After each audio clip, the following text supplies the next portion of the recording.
నీ బతుకు పశువు కంటే హీనమైనటువంటి వ్యక్తివు నువ్వు.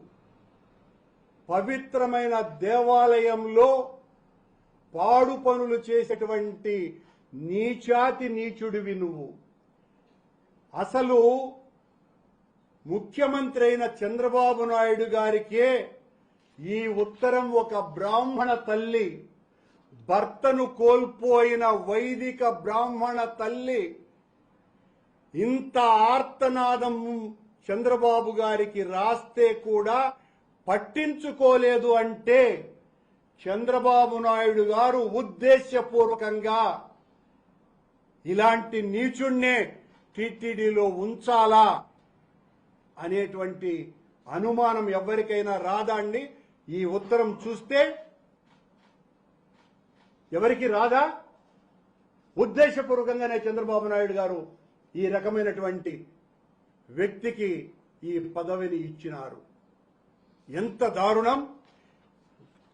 హీనాతి హీనమైనటువంటి విషయం. నువ్వు ప్రెస్ మీట్ పెట్టి తగ్గేదేలే అంటాడు. తగ్గద్దు. ఇట్లాంటి పాడు పనుల్లో మరింత పెరుగు. నేను నీ దగ్గరికి వచ్చి భంగపడినానా? నిన్న అసలు మనిషిగా కూడా చూడను నేను నీలాంటి వాళ్ళని. నీ దగ్గరికి ఆయన నిన్న మాటల్లో నా దగ్గరికి వచ్చాడు. వాడి కథ అంతా కూడా తెలిసిపోయి భయపడిపోయి నా దగ్గరికి నన్ను అప్రోచ్ అవ్వాలని చూసినాడు. నేను ఒప్పలేదు అని అన్నాడు. అని వెంటనే నేను కూర్చున్నప్పటి నుంచి రాజీనామా చేయమని అడుగుతా అన్నాడు అని అంటాడు. అరే, నేను కూర్చున్నప్పటి నుంచి రాజీనామా చేసేవాడిని అడిగితే అయితే నీ దగ్గరికి ఎందుకు వస్తాను? పొరమోకడం నాకు అర్థం కాలే. నేను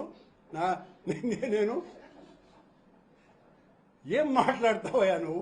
నిన్ను చూస్తే నాకు భయమా? నీ అటు పనికి మాలినోని లఫంగుల్ని చాలా మందిని చూసిన. నీలాంటి వాళ్ళు ఈ పదవికి అర్హులు కారని మా బాధ అది. అంతే తప్ప మీ మీదే నాకు వ్యక్తిగత ద్వేషమేమి లేదు. నాయుడు గారు, ఇప్పుడు ఈ పదాలు నేను మాట్లాడిన సభ్య సమాజానికి నేను క్షమాపణలే చెప్తున్నా. ఇలాంటి మాటలు మాట్లాడేవాడిని కాదు నేను. కానీ నువ్వు పని కట్టుకొని అంటున్న తర్వాత అంటే నా ధైర్యం వలన వాడు భయపడిపోతా ఉన్నాడు అని అనుకుంటావు కాబట్టి అంటున్నా మాటలు. నేను నడి బొడ్డులో హైదరాబాద్లో వ్యాపారాలు చేస్తా. ఏం నడి బొడ్డులో కాకపోతే బొడ్డులోనే చేసుకో. ఏం భయపడతామా? నీకు వేల కోట్ల రూపాయలు డబ్బులున్నాయి. అక్రమాలతో, అన్యాయాలతో, దౌర్జన్యాలతో హైదరాబాద్ అంతా ఆక్రమించినావు. స్థలాలు జూబ్లీ హిల్స్ లో 100 కోట్ల రూపాయలు మోసం చేసినావు అని అందరికీ తెలుసును. ఈరోజు ప్రత్యక్షంగా దొరికిపోయినావు. ఆ ఇందులేఖ పాప మహాతల్లి, ఆ తల్లిని ఈ రోజున ఎంత క్షోభ పెడుతున్నాడో నిన్నటి నుంచి. ఆమె కాళ్ళు గిళ్ళు పట్టుకునేసి ఉంటాడు ఈ పాటికి. అడ్డంగా దొరికిపోయిన తర్వాత ఏం చేస్తాడు?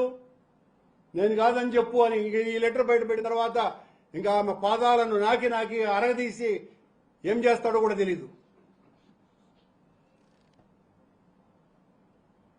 నేను రెండు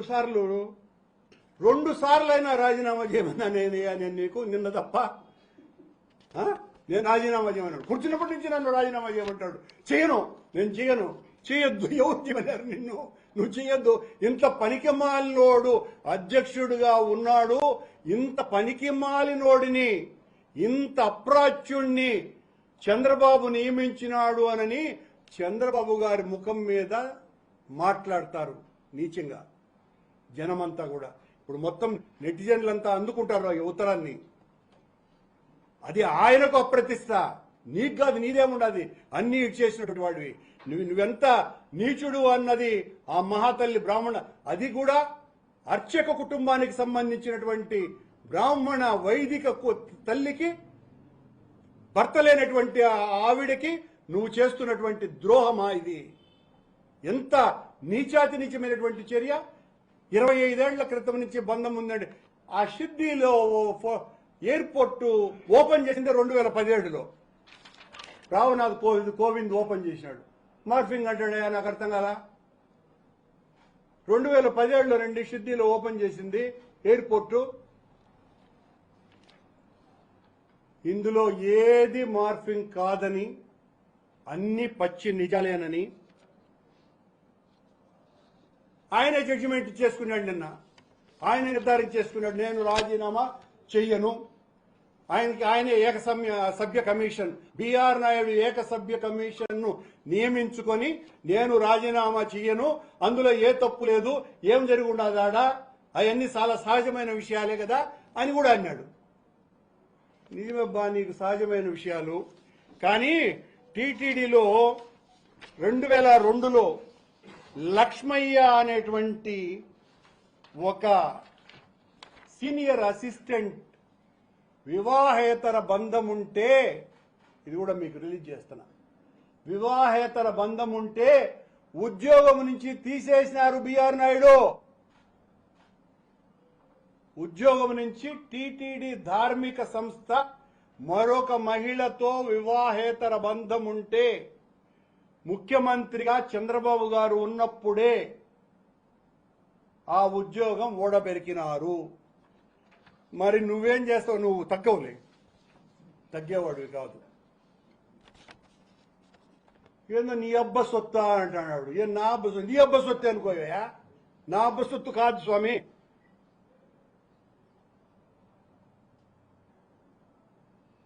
ఇలా మనిషి బిఆర్ నాయుడు అనే పేరు కంటే క్రిమికంఠుడు అనే పేరుకు సరిపోతాడు. అంటే చెదపురుగులు నోటిలో కంఠములో కలిగినటువంటి వాడిని క్రిమికంఠుడు అంటారు. ఈయనకంటే ఆ ఫైల్స్ చూస్తా ఉంటే వీడు చేసినటువంటి అవినీతి అంతా తెలుసు. అయినా పనికిమాలినోడా, నాకు అర్థం కాల.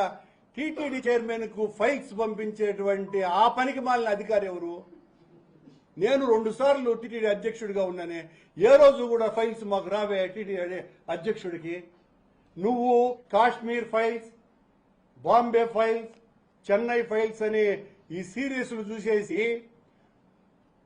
నువ్వు ఈ ఫైల్స్ టీటీడీ ఫైల్స్ చూస్తాడు. ఆ టీవీ ఫైల్స్ చూసుకుంటూ టీటీడీ ఫైల్స్ అనుకుంటా ఉన్నాడు. నీ కబ్జాలు చేస్తాను అంటున్నాడు. మిడ్ నైట్ మసాలా, నువ్వు నేను అన్ని పనులు చేశానని చెప్తున్నావే. మిడ్ నైట్ మసాలా నాయుడు, నువ్వు చేసింది ఏందిరా అంటే ఆ మసాలా అనే పదాన్ని మర్చిపోకుండా అన్నదానంలో మసాలా వడబెట్టించినావు. అది నువ్వు చేసినటువంటి పని. మిడ్ నైట్ మసాలా రోజు పెట్టి ఈ మసాలాను ఎట్లా వాడాలని స్వామి క్షేత్రంలో మసాలా వడ ఒకటి పెట్టాడయా. అది అతను చేసినటువంటి పని. ఆవిడ కుటుంబ స్నేహితురాలు అంటాడు. ఆవిడ రాసినటువంటి ఉత్తరం ఏందండి? భగవద్గీతను మొన్న బోర్డు సమావేశంలో ఇసేసినాడట. ఎందుకు? మేము ప్రింట్ చేశామని. అది కూడా మాట్లాడినాడు. భగవద్గీతలో 50 కోట్ల రూపాయలు అవినీతి జరిగింది, వాడి కొడుకు ఇందులో ఇన్వాల్వ్డ్ అని. నా కొడుకు నీలాంటి పరంపోకూడదు, నీ కొడుకులాగా. అది మీ కొడుకు ఉండేటువంటి లక్షణాలన్నీ నా కొడుకు మీద ఆపాదిస్తేట. ఛాలెంజ్ చేస్తా. నేనేం తగ్గను, నువ్వు అన్నట్టే. నువ్వు దేనికైనా నేను సిద్ధము. భగవద్గీత ఉచ్చరించాలన్నా తెలుసునా నీకు? ఒక్క శ్లోకమన్నా భగవద్గీతను చెప్పగలవా నాయుడు నువ్వు? భగవద్గీతలో అవినీతి జరిగింది అనేటువంటి మాటలు మాట్లాడుతున్నావు. ఆ పుస్తకం ఎందుకు మొన్న విసిరేసినాడంటే, అందులో నేనున్నప్పుడు తీసుకున్నటువంటి నిర్ణయం అది. ప్రింట్ ఆ తర్వాత అయింది, ఆ సమయంలో ఎన్నికల సమయంలో. అందులో నేను ముందు మాట, అప్పటి ఈవో ఎగ్జిక్యూటివ్ ఆఫీసర్ మరొక మాట రాశారు. దాన్ని చూశాడంటే బోర్డులో, ఈ 2 నారాయణలు ఉన్నాయని విసిరేశాడు. మా 2 పేర్లు ఉన్నాయని శ్రీకృష్ణ మహానుభావుడు ఉద్బోధించినటువంటి భగవద్గీత 5 భాషలలో ప్రజలకు అందించాలనేటువంటి ఒక మంచి కార్యక్రమాన్ని తీసుకుంటే భగవద్గీత మీదనే కామెంట్ చేస్తాడు. భగవద్గీత అన్నాడు. ఏం మాట్లాడతావు? నాకు మీడియా ఉంది, నాకు విలేకరులు ఉండారు, నాకు ఇన్వెస్టిగేషన్ చేస్తారు, మీ అంతు చూస్తారు అంటాడు. ఏం నీకు విలేకరులుంటే ఏం చెప్తారా? విలేకరులుంటే నాకెవరూ లేరు. మా నాయకుడు జగన్మోహన్ రెడ్డి ఒకడే నాకు తోడు. దేనికైనా రెడీ నేను. నీ మాదిరైన పనికిమాలిన పనులు చేసేవాడిని అయితే కదా. అందుకే కదా నేను రోజు నీ మీద డి అంటే డి అంటానా, భయపడేవాడిని అయితే అంటానా, తప్పు చేసేవాడిని అయితే అంటానా? చూస్తే ఈయనకు ఫైల్ చూస్తే లెక్కలేనటువంటి ఫైల్ ఎవరు అని పంపించేది నాకు అర్థం కాల. ఫైళ్ళు అంటాడు. రీల్స్ చేస్తే తప్పు, వాళ్ళ మీద చర్యలు తీసుకుంటాము అని అన్నావు. ఈ రీల్స్ చూసినారు కదా, ఈ రీల్స్ చూసిన తర్వాత ఈమె బిఆర్ నాయుడు గారిని ఏం చేయాలో మీరు మొత్తం ప్రపంచానికి తెలియజెప్పండి అబ్బా. నేను ఇంతకంటే ఏం మాట్లాడాలో కూడా అర్థం కావటం లేదు.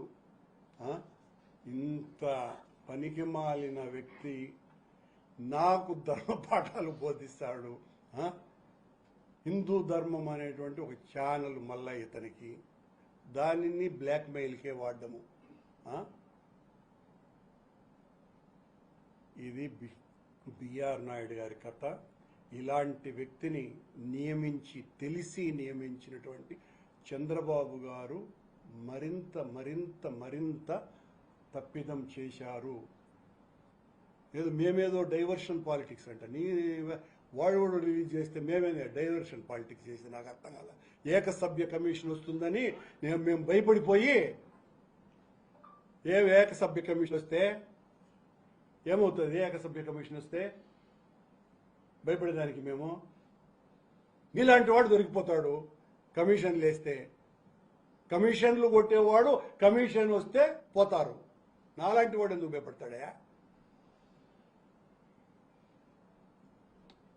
ఇప్పుడు అడుగుతాడు బిఆర్ నాయుడు, అన్నవే నేను కూర్చున్నప్పటి నుంచి రాజీనామా చేయాలి.